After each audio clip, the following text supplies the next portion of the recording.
And that's not the only issue, Mitch.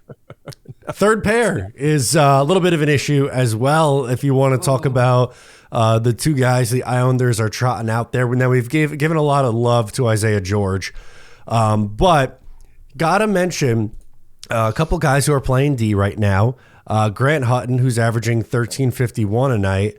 And where is Dennis Cholowski, who's averaging 9 minutes and 48 seconds a night? Oh. So they don't want to really play those guys. Now, Hutton is really, like, his numbers are they vary so much. I feel like one night he plays 10 minutes, the next night it's like 16 minutes. Yeah. Which, as a righty, they kind of, I guess you only have 3 of each, so why would it matter if he's a righty? Maybe Scott Mayfield. Does Scott Mayfield take a penalty in those games? Because maybe that's why. That could be. But also, too, like, Pollock is playing on the left as a righty, too, right now. Yeah, that's true. I think with Hutton, they are more comfortable with what he gives them in terms of, like, they know what they can get out of him. They know what they want from him. So it's just going to be like, you go out there and play your Michael Dalcolian shift, and we're going to be all right. But with Dennis Cholowski, we don't know what the hell we're going to get with this guy. So he might give us 8 minutes a night against Pittsburgh or 12 minutes and 46 seconds against the Oilers, which is still a laughably low amount of ice time for a defenseman, even if he's on the third pair. That's just not enough. I'm not saying he needs more. Sorry, I should say that's below what you would expect from a third pair defenseman. Significantly below where you would expect. Like minimum 15, anything below 15 minutes, and you're like, why are you even here, man? They don't have a purpose, really. They're essentially, they've been afraid to play those guys. But then that goes into what we were just saying with the bottom 6 and the fourth line. Like, are you bringing in someone to fill that role? I don't know. And you look at the defenseman, like Wyatt Newpower has 6 points in 13 games. So, and then of course that's looking at production, which isn't necessarily what we need. But he's not signed to an NHL contract.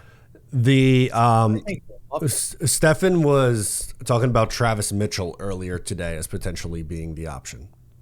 I mean, fine. And I think he alluded to as well in that tweet that, like, it's slim pickings. So you can't, like, when you say Travis, he's not saying they need to go get Travis Mitchell.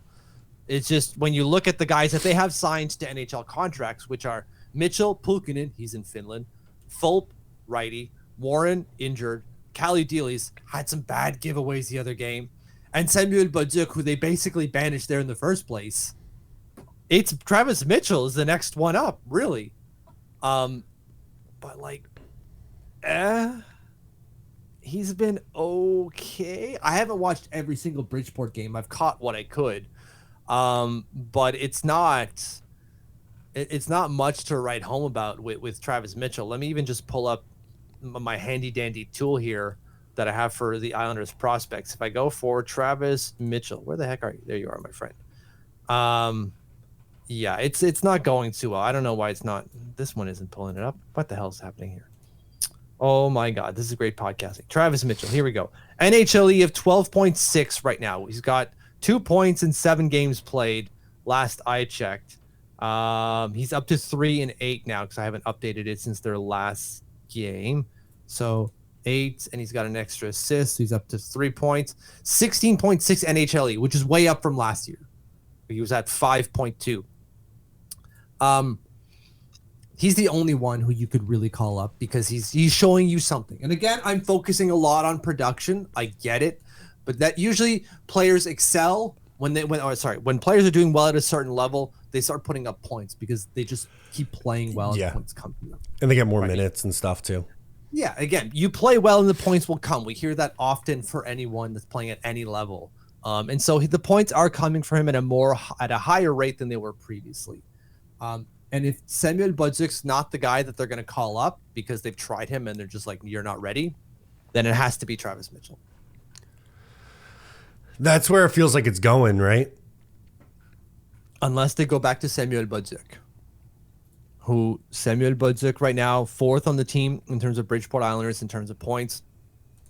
Has points in 2 of the last 3 games, and 1, 2, 3, 4. So, and in 6 points in his last 8 games. It's something to it. He's getting shots on net too, like 3, 4, like he's getting a ton of pucks on net. But the ice time is there with Bridgeport. I don't think that he has necessarily fixed what he has, what got him to Bridgeport in the first place.